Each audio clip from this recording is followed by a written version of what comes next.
السلام عليكم ورحمة الله. الحمد لله نحمده ونستعينه ونستغفره ونستنصره ونعوذ بالله من شرور أنفسنا ومن سيئات أعمالنا. من يهده الله فلا مضل له ومن يضل فلا هادي له. ونشهد أن لا إله إلا الله وحده لا شريك له. ونشهد أن سيدنا وحبيبنا ومولانا محمدا عبده ورسوله. أما بعد فقد قال الله تعالى في كلامه المجيد وفرقانه الحميد. أعوذ بالله من الشيطان الرجيم. بسم الله الرحمن الرحيم.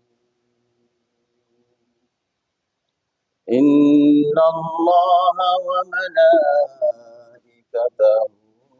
يصلون على النبي يا أيها الذين آمنوا صلوا عليه وسلموا تسليما.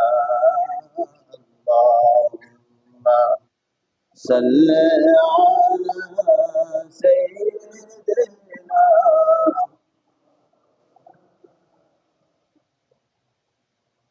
وعلى آله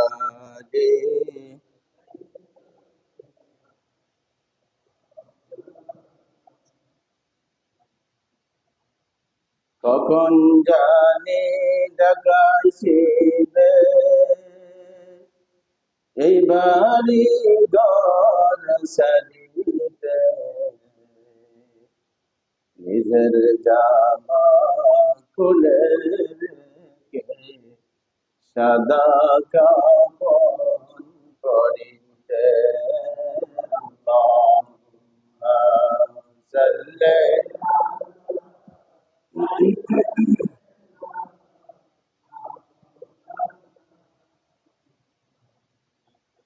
وعلى آل سيدنا।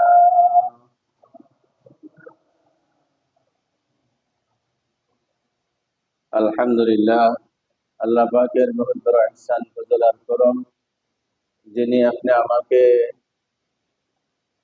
এই মুহূর্ত পর্যন্ত হায়াত দিয়ে বাঁচিয়ে রাখছেন, সুস্থ রাখছেন। আজকে জুমার দিনে মসজিদে আসতে পারছি, বসতে পেরেছি। কালিমাতুশ শুকর আদায় করি, বলি আলহামদুলিল্লাহ। ধর্ম একটা সংক্ষিপ্ত সংজ্ঞা দেওয়া আছে, মা জাআ বিহিন নবী সাল্লাল্লাহু আলাইহি ওয়াসাল্লাম। আল্লাহর পক্ষ থেকে আল্লাহর রাসূল যা মানব জাতির জন্য নিয়ে আসে, এর নামই ধর্ম। খুব সংক্ষিপ্ত একটা সংজ্ঞা। আরেক দিক দিয়ে সংক্ষিপ্ত একটা সংজ্ঞা আছে, মা আতাকুমুর রাসূলু ফাখুযুহু। আল্লাহর নবী তোমাদেরকে যা করার কথা বলছেন, ধরার জন্য বলছেন, এগুলারে ধরো, করো। ওমা নাহাকুম আনহু ফান্তাহু। যেগুলি থেকে নিষেধ করছে এগুলি ছেড়ে দাও। আরো কিছু বাকি আছে ধর্মের এর ভিতরে। হ্যাঁ, এই যে দুইটা সংজ্ঞা দেওয়া হয়েছে, এর বাহিরে আর কিছু নাই। আল্লাহর নবী আল্লাহর পক্ষ থেকে যা নিয়ে আসছে, বলছে তোমাদেরকে করার জন্য, ধরার জন্য, এগুলা করো আর ধরো। যেগুলো ছাড়তে বলে দিছে এগুলাকে নিষেধ করছে, এগুলো করবো না। খুব সহজ একটা সংজ্ঞা। আমি যদি নিজেকে ইসলামের ভিতরে রাখিয়া মুসলমানের দাবি করি, ইমানদারের দাবি করি, তাহলে এই সংজ্ঞার বাহিরে যাওয়া আমার জন্য উচিত না, ঠিক না। এই সংজ্ঞার বাহিরে গেলেই বলা হয় যে তোমার মুসলমানিটা ভেঙে যাবে, তোমার ইসলামটা নষ্ট হয়ে যাবে। তাকবীরে তাহারিমার দ্বারা নামাজ শুরু হয়, তাসলিম বা সালামের দ্বারা নামাজটা শেষ হয়। এই নামাজের ভিতরে নামাজের বাহিরের কাজ করলে যেভাবে নামাজটা নষ্ট হয়ে যায়, নামাজের বাহিরের কাজ যেগুলা জায়েজ ছিল, কিছু খাওয়া, নামাজের বাহিরে জায়েজ আছে না খাওয়া, হালাল জিনিস, হ্যাঁ, চা পান বিস্কুট টোস্ট, যে নামাজের বাহিরে খাওয়াটা জায়েজ ছিল, নামাজের ভিতরেও যদি একজনে মনে করে খিদা লাগছে, জামাত শুরু হয়ে গেছে, আগে খাইতে পারি নাই, পকেটে টুলস আছে, খাই নামাজ থাকবো না, যাই পানির বোতল আছে পকেটে, পিপাসা লাগছে, ইমাম সাহেব শুরু করে দিতে, শুরু করে দিতে, পানি খাওয়ার সুযোগ পাই নাই, এখন তো নামাজে ঢুকিয়ে গেছি, পানিটা খাইয়া লই, নামাজ থাকবে না, যাইবে। নামাজের বাহিরে এই জিনিসগুলা যেগুলো বৈধ ছিল, এইগুলিও যদি কেউ নামাজের ভিতরে করে, তাহলে নামাজটা নষ্ট হয়ে যাবে। যে নামাজের একটা বাউন্ডারি দেওয়া, তাকবীরে তাহরিমার দ্বারা তোমার নামাজ শুরু, তাসলিম বা সালামের দ্বারা নামাজটা শেষ। ইসলামের এরকম বাউন্ডারি দেওয়া আছে, সীমানা দেওয়া আছে, কি যে আল্লাহর নবী যা আল্লাহর পক্ষ থেকে আইন নিয়ে বলছে, এগুলা ধরো আর করো, এইগুলা ধরতে হবে, করতে হবে। এইগুলি ছাড়ো, এগুলি করো না, এইগুলি করা যাবে না, ছেড়ে দিতে হবে। এই যে একটা বেড়া দেওয়া আছে, বাউন্ডারি দেওয়া আছে, এর বাইরে গেলেই মনে করতে হবে আমার ইসলামটাও আছে না গেছে। নামাজের ভিতরে নামাজের বাহিরের কাজ করলে নামাজ যায়, যে ইসলামের বাউন্ডারির ভিতরে তাইকে যদি বাহিরের কাজ কেউ করে, ইসলাম যায় না, তাকে ইসলামও যায়। নামাজ ডাকে শিখা কিছুটা মাসলাম আছে, জাইনা লইছি, বুঝে লইছি, শিখে লইছি, এই জন্য হুজুরের মুখ থেকে শুনে কই যে নামাজটা পুনরায় পড়ি। কিন্তু ইসলামের বাহিরে যে কতবার আমাদের এই 24 ঘন্টার সময়ের ভিতরে যাওয়া হইতেছে, এটার কোনো হিসাব আমার কাছে নাই, মাসালাও জানা নাই, ভালো করে জানার আগ্রহও নাই, বলে এইগুলো হুজুরা কইই থাকে, বইলেই থাকে। হ্যাঁ, ইসলামের বাহিরের কাজ অনেক আমাদের দ্বারা হচ্ছে, কথা আমাদের দ্বারা হচ্ছে, আচরণ আমাদের দ্বারা হচ্ছে, কিন্তু এইটারে পুনরায় আবার ইসলামের ভিতরে আওয়ার মন মানসিকতা চেষ্টা আমার ভিতরে নাই, আমার জানাই নাই। আমরা গত জুমায় আলোচনা করতেছিলাম, পুরা ওই ইসলামকে হযরতে মুহাদ্দিসিন, মুফাসসিরিন, মুহাক্কিকিন, আউলিয়ায়ে কেরাম, গৌস, কুতুব, আবদাল, দরবেশ যারা আছেন, তিনটা ভাগে ভাগ করে দিয়েছেন। যে ইসলামের এই দরার সারার কাজগুলিকে তিনটা অধিকারের সাথে সম্পৃক্ত করে দিয়েছেন। একটা আল্লাহ পাকের সাথে সম্পর্ক, নামাজ, রোজা, হজ, যাকাত, ঈমান, এইগুলি আল্লাহ পাকের সাথে সম্পর্ক। এটা হলো পুরা ধর্মের 3 ভাগের 1 ভাগ। 2 ভাগ আল্লাহ পাক রাখছে মানুষের ভিতরে। এই মানুষের ভিতরে 2টা ভাগের, সারা পৃথিবীর মানুষের ভাগ হলো একদিকে, আর আব্বা আম্মার ভাগটা একদিকে। সুবহানাল্লাহ কইতে বলেছেন। সারা পৃথিবীর মানুষ, আমার সন্তানাদি সহ, আমার বিবি বাচ্চা সহ, আমার পরিবার, আমার সমাজ, আমার এলাকা, আমার দেশ, আমার এই বিশ্ব, মানুষের সকল মানুষের সাথে হকের অধিকারের সম্পর্কটা হলো 2 ভাগের 1 ভাগ। আর একটা ভাগেই আল্লাহ পাক নিজের জন্য যেভাবে নির্ধারিত করেছেন চূড়ান্ত ভাবে, আর একটা ভাগ এইরকম চূড়ান্ত ভাবে নির্ধারিত করেছেন আব্বা আম্মার সাথে। আর বইলে দিছেন, গত জুমার হাদিসের বাবটা এটাই ছিল, যে আল্লাহর নবীর কাছে সাহাবায়ে কেরাম জানতে চাইছেন, যখন শুনছে যে একটা ভাগ যেভাবে চূড়ান্ত ভাবে আল্লাহ পাকের জন্য নির্ধারিত, এমনি ভাবেই একটা ভাগ চূড়ান্ত ভাবে মাতা পিতার জন্য নির্ধারিত। সাহাবায়ে কেরামের শরীর ঘামিয়ে গেছে, বলেন। এরপরে সাহাবায়ে কেরাম আরো বোঝার জন্য কষ্ট করছিলেন। হাদিস কেন গত জমায় বলেছিলাম, মা হাক্কুল ওয়ালিদাইনি আলা ওয়ালাদি, ইয়া রাসূলুল্লাহ, মাতা পিতার কতটুকু হক, কতটুকু অধিকার সন্তানের উপরে আছে। আল্লাহর নবী সুন্দর করে সংক্ষিপ্ত একটা উত্তর দিয়েছিলেন। অনেকেরই মনে নাই, এই কথাটাও গত জুমায় বলছিলাম, মনে না থাকাই স্বাভাবিক, কারণ মনে রাখার নিয়তে শোনা হয় নাই। মনে রাখার নিয়তে শোনা, গতানুগতিক ভাবে আসা আর যাওয়া, এটি হয় এখানে ব্যবস্থা। যার কারণে কোন জিনিস, গত জুমা তো অনেক দূরের কথা, এখানে মাগরিবের সময় কিছু দুই একটা কথা বলা হয়। যেহেতু আজানের সাথে সাথেই সব নামাজের মাঝখানে একটা পার্থক্য থাকে, সময় থাকে, ডিফারেন্স থাকে। আজানের পরে জামাত শুরু কমপক্ষে 15 মিনিট। একটা ব্যতিক্রম ধর্মী সময় হলো মাগরিবের সময়, আজান শেষ, ইকামত দিয়া নামাজ শুরু। এর জন্য আমরা এই যে আগের অভ্যস্ত চাই রক্তের বেলায় যথেষ্ট সময় পাই, মাগরিবের সময় এতটা প্রস্তুতি আমাদের ভিতরে আসে না। 2-3 মিনিট আমরা এখানে সময়টা আজানের চেয়ে জামাতের সময়টা 5-6 মিনিট দেরি করে রাখছি, যাতে সবার এই জামাতটা ধরতে সুবিধা হয়। এই সময়টাও যাতে অযথা নষ্ট না হয়, যে একটা মানুষ জাস্টা নিয়ে এসে গেছে, আর 6 মিনিট সময় দেওয়া হয়েছে, ওযু ইস্তেনজা করে যেন মানুষ জামাতে শরীক হইতে পারে। যে লোকটা আগে এসে গেছে, এই লোকটা এমনি বসে থাকবে, এমনি বসে থাকলে সব আছে। সুবহানাল্লাহ কোন। জামাত পড়ার আশায়, জামাতে নামাজ পড়ার আশায় কেউ যদি মসজিদে আয়েশা বসে থাকে, এটা হযরত উলামায়ে কেরামের কথা না, আলেমদের কথা না, আল্লাহর নবীর কথা।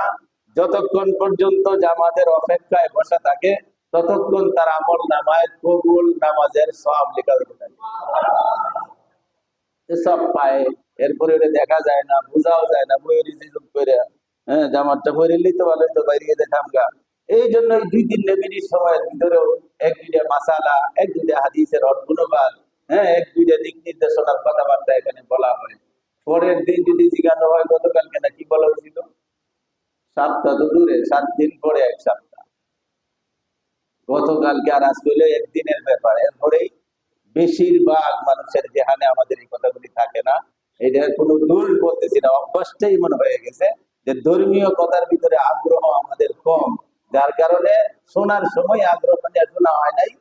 ওরে মনে থাকবো প্রত্যেকে, আর আমলটা করবো প্রত্যেকে, আসবে প্রত্যেকে। ধর্মীয় কথার নিয়মই হলো তুমি আমলের নিয়তে আগ্রহের সাথে শুনো। সওয়াবের কথাও বলা আছে, কেউ যদি এইরকম আগ্রহ নিয়ে আমলের নিয়তে ইখলাসের সাথে কথা বলে শুনে, এক একটা কথার বিনিময়ে আল্লাহ পাক তার আমল নামায় 1-1 বছর নফল ইবাদতের সওয়াব দান করেন। কারণ কি বলে, 1 বছর নফল ইবাদত করবো তো জানার পরে, জানি না সেই ইবাদতটা করবে। এই জন্য মানার আগে জানাকে জিম্মাদারি দেওয়া হয়েছে, আগে তুমি জানো। রাসূল করিম সাল্লাল্লাহু আলাইহি ওয়াসাল্লাম, যাদের আব্বা আম্মা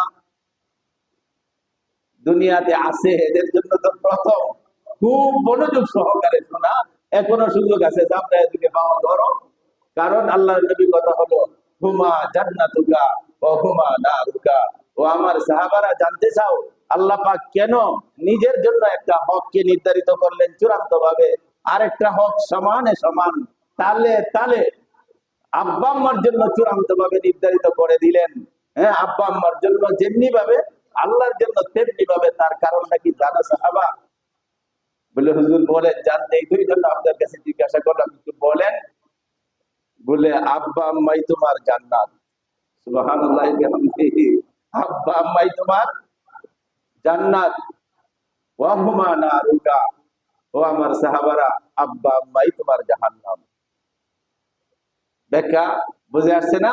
আব্বা আম্মাই তোমার জান্নাত, আব্বা আম্মাই তোমার জাহান্নাম। যদি ইসলামের দিক নির্দেশনা অনুযায়ী তাদের সাথে তোমার আচার আচরণ, চলাফেরা, কথাবার্তা, সেবা শুশ্রূষা ঠিক মতো তুমি না করতে পারো, বন্ধা নিশ্চিত জেনে রাখো, তুমি যতই ইবাদত বন্দেগী করো, যতই নামাজ রোজা হজ মসজিদ মাদ্রাসা বানায়া আর 60 বার হজ করো, আর শত শত মানুষ নিয়ে হজের কাফেলা চালাও, নিশ্চিত জেনে রাখো, যদি আব্বা আম্মার সাথে তোমার দুর্ব্যবহার থাকে, তোমার ঠিকানা হবে জাহান্নাম।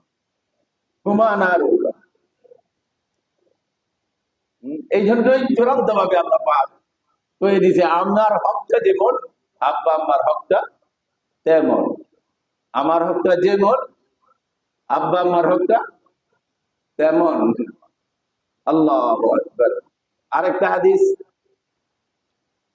আফসোস অনেক ইসলামিয়াতের ভিতরে, বিশেষ করে আইডিয়াল নামের সেই আদর্শ বিদ্যালয়ের ভিতরে কিছুদিন পূর্ব পর্যন্ত যথেষ্ট গুরুত্ব ছিল আরবির উপরে এবং হাদিস ও কোরআনের উপরে। আলাদাভাবে আরবি সাহিত্যের জন্যই একদম ক্লাস 3-2 থেকে 100 নম্বর আলাদা পাস করা, যেন তারা ইসলাম মুসলমান হিসাবে আরবির সাথে সম্পর্ক ছাড়া তার সত্যিকারের মুসলমানি আদায় করা সম্ভব না। আইডিয়াল ফয়জুর রহমান বুঝছিল যে এটা কিছু করার দরকার, কিছুই বুঝবে না, কিছুই জানবে না, কোরআনদার সহি শিক্ষা তার ভিতরে থাকবে না, যে কিভাবে নিজের মুসলমানি নিয়ে দুনিয়াতে চলবে, সম্ভব না। আহিবুল আরব লিসালাস, আল্লাহর নবী বলে গেছে আরবিদের ভিতরে ঢুকাও, পড়ো দুনিয়ার যত university, college, varsity, Hindu missionary যা আছে সব পড়ো, কিন্তু কোরআনে অন্তরটার ভিতরে কোরআনটাকে আগে ঢুকাও। কোরআন আরবি, আমি আরবি, জান্নাতের ভাষা আরবি, আর সর্বশ্রেষ্ঠ ধর্মগ্রন্থ হলো আরবি, আসমানি কিতাব আরবি কোরআন, এই কোরআনটা ভিতরে ঢুকাও। আল্লাহ আল্লাহ, নাই আরবির ভিতরে এই গুরুত্বও নাই। যাক, হুমা নারুকা, এরা দুইজন, হুয়া শব্দটা আরবিতে হলো একজন, হুমা হলো দ্বিবচন, হুমা আব্বা আম্মা, নারুকা তোমার জাহান্নাম, নাউযুবিল্লাহি মিন যালিক, ওয়া হুমা জান্নাতুকা, এই আব্বা আম্মাই তোমার জন্য জান্নাত, বেহেশত।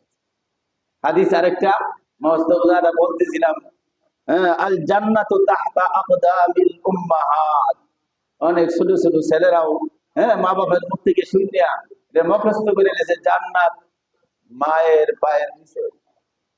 কোথায় জান্নাত? মসজিদে নামাজে, 6 বার হজ করার ভিতরে, 10 বার উমরা করার ভিতরে, বিশাল সুন্দর করে মসজিদ বানানো, মাদ্রাসা বানানো। আল্লাহর নবীর কথা, বন্দা সাবধান।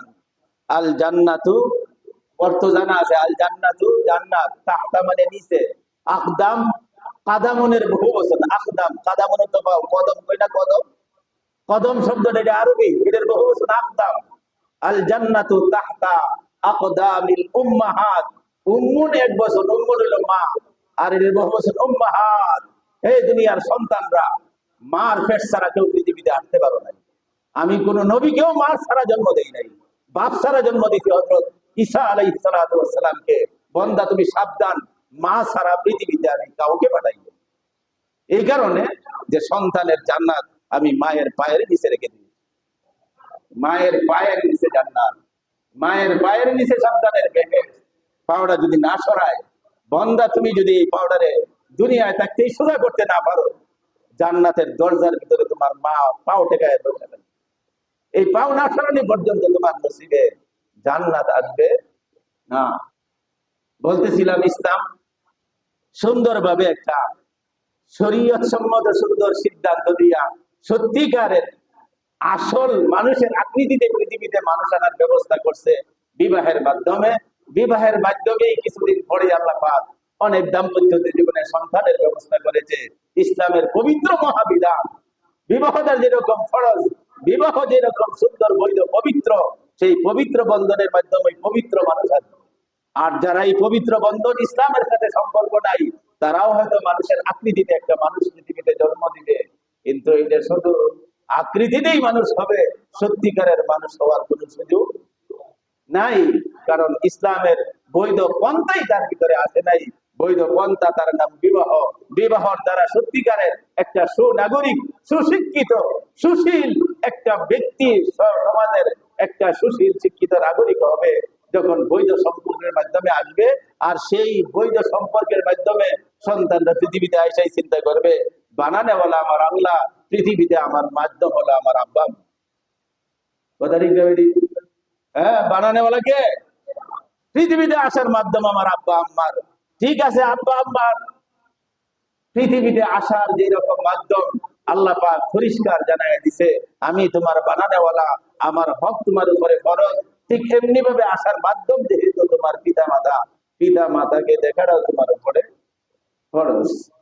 আগ্রহ দেয়া দিছে যে আব্বা আম্মার চেহারার দিকে একটা সুশীল, সুশিক্ষিত, সৎ সন্তান মহব্বতের দৃষ্টি যদি তাকায়, আহারে, আল্লাহ পাক আমারে বানাইছে, টুটলা বাইন্দে আমারে পাঠায় নাই।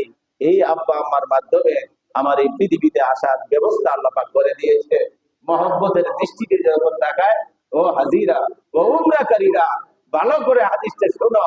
আন ইবনে আব্বাস রাদিয়াল্লাহু তাআলা আনহু, আব্দুল্লাহ ইবনে আব্বাস রাদিয়াল্লাহু তাআলা আনহু বলেন, মা মিন ওয়ালাদিন বারিন ইয়ানজুরু ইলা ওয়ালিদাইহি নাযরাতা রাহমাতিন। প্রত্যেকটা সুসন্তান, নেককার, সদাচরণকারী সন্তান যখন আব্বা আম্মার চেহারার দিকে এই দৃষ্টিতে তাকায়, তাদের মাধ্যমে আল্লাহ তুমি আমাকে পৃথিবীতে পাঠাইছো। কাতাবা ফি কুল্লি নাজরাতিন হজ্জাতান মাবরুরা। প্রত্যেকটা দৃষ্টির মাধ্যমে আল্লাহ পাক একটা কবুল হজ, একটা কবুল উমরার সওয়াব দান করেন। ১.৫ লক্ষ টাকা, ২ লক্ষ টাকার উমরা, ৭ লক্ষ টাকার হজ। আল্লাহর হাবিব যেন বলতে চাই, বন্দা আমি তো তোর ঘরের ভিতরে সেই কারখানাটা জারি করে দিয়েছি, কোথায় সুদূর মদিনায় এসে আমাকে সালাম দিবে, কোথায় সুদূর মক্কা গিয়ে আল্লাহর ঘর কাবাকে তোয়াফ করবে।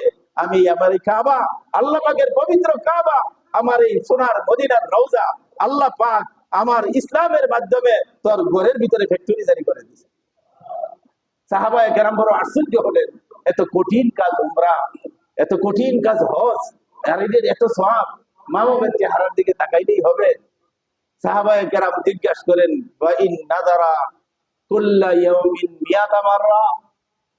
ও যুবকরা, ও আব্বাওয়ালারা, আম্মাওয়ালারা, ভালো করে কান খুলে শোনো। সাহাবায়ে কেরাম বড় মনের কান দিয়ে কথাগুলি শুনতেন। তারা চাইতেন জান্নাত, জান্নাতের দরজা তাদের জন্য উন্মুক্ত। কেন? তারা প্রত্যেকটা কথা শোনার সময় ধর্মীয় কথা শিখতে হবে, জানতে হবে, মানতে হবে, এই আগ্রহ নিয়ে যখন শুনতো, প্রত্যেকটা কথা কি পরে জানতে চায়, কি তার দরকার। সাহাবায়ে কেরাম যখন শুনলেন এত সওয়াব, সাথে সাথে প্রশ্ন করলেন, হুজুর, কোন সন্তান যদি একটা দিন বা প্রতিদিন ১০০ বার তার আব্বা আম্মার দিকে তাকায়, তাহলে কি ১০০ বারেই কবুল হজ উমরার সওয়াব হবে? সুবহানাল্লাহ। আমরার মধ্যে এই প্রশ্নটা হয় নাই। এখন যে আলোচনাটা শুনতেছি, বলতে পারবেন কোন মানুষ মুখে হাত দিয়ে, হুজুর, এই প্রশ্নটা তো আমাদের ভিতরেও যাচ্ছিল, যে যদি আমরা ১০ বার তাকাই, ১০০ বার তাকাই। কারণ ওই যে আখিরাতের আগ্রহ, ধর্মীয় জজবা ভিতরে নাই। সাহাবায়ে কেরাম শোনার সাথে সাথে ওরা ধাক্কা মারছে, আরে এত সব। ওয়া ইন নাযারা কুল্লা ইয়াউমিন মিয়াতা মাররা, ইয়া রাসূলুল্লাহ, ইয়া হাবিবাল্লাহ, যদি একটা সন্তান প্রতিদিন ১০০ বার তার আব্বা আম্মার দিকে তাকায়, আল্লাহর নবী বলেন, নাম ১০০ বারে যদি কোনো সন্তান তার আব্বা আম্মার দিকে তাকায়, তাহলে ১০০ কবুল হজ আর উমরার সওয়াব তার আল্লাহ পাকের আমলনামায় দান করবেন। শুধু পারিবারিক বন্ধন তৈরি করার জন্য বলে ইসলামের বন্ধন নাই, সেই বন্ধন থেকে দূরে সরার কারণে আজকে আমাদের ব্যক্তি, পরিবারে, সমাজে, এলাকায়, দেশে, জাতিগত ভাবে যত রকমের অশান্তি। বলে ওই যে প্রথম কথা শুরু করেছিলাম, ইসলামের বাউন্ডারির বাইরে যাই, যার কারণে শান্তির কাছেও নাই, শান্তির কাছেও নাই। ইসলাম অর্থই তো শান্তি, এদের ভিতরে অশান্তি আসার কোনো সুযোগই নাই। সুবহানাল্লাহ। অশান্তির কোনো সুযোগই নাই। পাহাড় পরিমাণ বালা মুসিবত আসবে, ইসলাম যদি আমার ভিতরে থাকে, ইসলাম তো শিখাইতে যে তুমি ধৈর্য ধরো, আল্লাহ পাক তোমাকে এই বালা মুসিবত মুহূর্তের ভিতরে সরাই দিবে। ইসলাম শিখায় নাই? মুসলমান ইসলামের ভিতরে আসলে কষ্ট, দুঃখ, অসুখ, বিসুখ, অভাব অনটন থাকবেই, কিন্তু ইসলাম তার ভিতরে এমন এক শক্তি যোগাবে, কোন রকমের মুসিবত তার কাছে মুসিবত মনে হবে না, অভাব অভাব মনে হবে না, দুঃখ দুঃখ মনে হবে না, কষ্ট কষ্ট মনে হবে না। বলে আমি ইসলামের বাহিরে চলে গেছি। ওই যারা ইসলামের সাথে সম্পর্ক নাই, তারা বানাইছে মা বাপ বুড়ো হয়ে গেলে পরে তারা কই বানায়, বৃদ্ধাশ্রম বানায় রাখছে। মুসলমান সাবধান, এগুলি ইহুদি নাসারা খ্রিস্টান, যাদের পৃথিবীতে আসার সুন্দর ব্যবস্থাই নাই। সন্তান জানে না সত্যিকারের পিতাকে, কথা ঠিক না বেটি? সন্তান তো জানেই না তার পিতা মাতাকে, তার এই বুড়া মানুষগুলোর উপায় কোথায় হবে? এদের জন্য বৃদ্ধাশ্রম বানায় রাখছে। কিন্তু মুসলমান, তুমি জানো কার মাধ্যমে পৃথিবীতে তুমি আসছো। অতএব তোমার ঠিকানা, তোমার মায়ের, তোমার জান্নাত তোমার মায়ের পায়ের নিচে, তোমার বাবার চেহারার ভিতরে মক্কা মদিনা আল্লাহ পাক রাইখে দিয়েছে। তোমার বৃদ্ধাশ্রমের চিন্তা করা হারাম, হারাম, হারাম। আমি আমার জান্নাত, আমি আমার কাবা, আমি আমার বাইতুল্লাহ, আমি আমার মদিনা বৃদ্ধাশ্রমে ধাক্কায় ভাড়ায় দিব। মুসলমান তা করতে ওই বিদেশি মানুষের তালে তালে এরা বৃদ্ধাশ্রমে দরকার। কপাল পুরা শয়তান সন্তান, কপাল পুরা এই পিতা মাতা। কেন? বলে তারা সত্যিকারের সেই ইসলামী বাউন্ডারির ভিতরে জীবনযাপন করে নাই। যেমনি ভাবে পিতা মাতার জন্য সন্তানের উপরে হককে দায়ী করে দিয়েছে, ইসলাম তো ঠিক এমনি ভাবে পিতা মাতার উপরেও সন্তানের উপরে কিছু দায় দায়িত্ব। আমরা তো দ্বারে কাছেও নাই, কপালের ঠিকানা তো বৃদ্ধাশ্রম হবেই। ইসলামের ভিতরে তো আমরা নাই বৃদ্ধাশ্রম। মুসলমান যত বিদ্যাই হও, তোমার সন্তান তো জানে আমার ঘর আমার বাইতুল্লাহ, আমার ঘরে আমার মদিনা। বৃদ্ধাশ্রমে যাবে, নিজের গায়ের চামড়া কাটতে মায়ের জুতা বানাবো, নিজের শার্ট খুলে শীতের দিনে যদি কাপড়ের অভাব হয় মায়ের পায়ের নিচে বিছায়া দিবে যদি মায়ের পায়ে ঠান্ডা লাগে। এটা না মুসলমান? কেন তাদের জন্য বৃদ্ধাশ্রম? বলে তারা ইসলামের সেই প্রতিনিধিগুলি করে নাই। নাম রাখার সময় অনেক নাম শুনে এখনো তো বুঝতে এই শিক্ষিত সমাজ কত রকমের তথ্য প্রযুক্তি ইন্টারনেটের জামানা ভরপুর হয়ে গেছে, মুসলমান এখনো সাবধান হয় নাই। নাম শুনে বোঝা যায় না এটা মুসলমান কিনা। আছে না নাই? মুসলমানের নামের সাথে এত এত নবী, এত এত সাহাবা, এত এত সুন্দর কোরআনের শব্দ, এইগুলি তোমাদের গানে আসে না। সেই আসে ইহুদি নাসারা খ্রিস্টানদের নাম, এইগুলি তোমার নামের ভিতরে। মুসলমান নামটার বাদেই তো তুমি বেজাল লাগাই দিছো। তাহলে তুমি পিতা মাতা হইয়া সুন্দর একটা নামেই রাখলা না। নাম রাখতে গিয়ে কোনো মসজিদের হুজুরেরও দরকার মনে করো না। তুমি আরবি জানো না, আরবির সাথে সম্পর্ক নাই, মসজিদের হুজুরের দ্বার ধারো না, উল্টা বায় খায়া কোনোদিন মসজিদে বইয়াও দেখো না। তুমি নামের ভিতরে রাখছো একটা খ্রিস্টানের নাম, নামের ভিতরে রাখছো একটা ইহুদের নাম, নামের ভিতরে রাখছো হিন্দুদের নাম। তোমার কপালে বৃদ্ধাশ্রম যাওয়া লাগবে। তোমার বৃদ্ধাশ্রম ছাড়া উপায়? তুমি এখানে ইসলামের বাউন্ডারির বাইরে চলে গেছো। সুন্দর একটা নাম রাখো, কোরআনের শিক্ষা দেও, পড়ো। যে কোনো এই কলেজ ভার্সিটি ইউনিভার্সিটি দেশে বিদেশে যত বিশ্বে যাবার পড়াও, মুসলমান হিসেবে তার অন্তরে কোরআনের শিক্ষা দেও। তোমার ফরজ, তোমার ডিউটি, এটা দেয়া রাখো। পরে তোমার পায়ে ধরে ঘুরে থাকবে এই সন্তান। যত বড় শিক্ষিত হোক, যত বড় চাকরি করুক, এই সন্তান মা বাবার পায়ের কদম ছাড়বে না। তার ভিতরে ইসলাম আছে, নামের ভিতরে ইসলামের আসর আছে। আল্লাহু আকবার। নবী রাসূলদের নাম পছন্দ হয়? আমার কত বড় কপাল পুরা হইলাম, নবী রাসূলদের নাম পছন্দ হয় না? যে নবীরা শেষ পর্যন্ত নিশ্চয়ই জান্নাতে যাবে। কিতাবের ভিতরে আসে একজন নবীর নামের সাথে যদি তোমার নাম মিলে যায়, আল্লাহ পাক যখন ওই নবীরে ডাক দিবে তুই জান্নাতে যা, আমি এই সময় তো দাঁড়ায় যাবো। ফেরেশতারা জিজ্ঞেস করবে তুই দাঁড়াস কেন? বলে কেন? আল্লাহ পাক তোর নাম ডাকুই, এই নাম আমারও আছে। সুবহানাল্লাহ। আল্লাহ পাক কি কয়? এর নামও বলে এইটা, এর নামও ইব্রাহিম, এর নামও ইউনূস, এর নামও ইউসুফ। সুবহানাল্লাহ। আল্লাহ পাক বলেন আমি তো আসলে ইউসুফের কথাই কইছি, কোন নবীরে তো ইন্ডিকেট করে কই নাই। যেহেতু যার নামের সাথে মিলে গেছে, দাঁড়ায় গেছে, যে জান্নাতে পাঠায়, যে জান্নাতে পাঠায় দে। সুবহানাল্লাহ। মুসলমান মুসলমানই ভালো লাগে না? ইহুদি নাসারা খ্রিস্টানদের এগুলি ভালো লাগে? তুমি তো ইসলামের ভিতরেই নাই। আল্লাহ পাক বুঝার মানার আমল করার তৌফিক দান করুক। সকলে বলি আমিন। ওয়া আখিরু দাওয়ানা আলহামদুলিল্লাহি রাব্বিল আলামিন ওয়াস সালাতু ওয়াস সালামু আলা সাইয়্যিদিল মুরসালিন। যারা সুন্নাত করি নাই সুন্নাত আদায়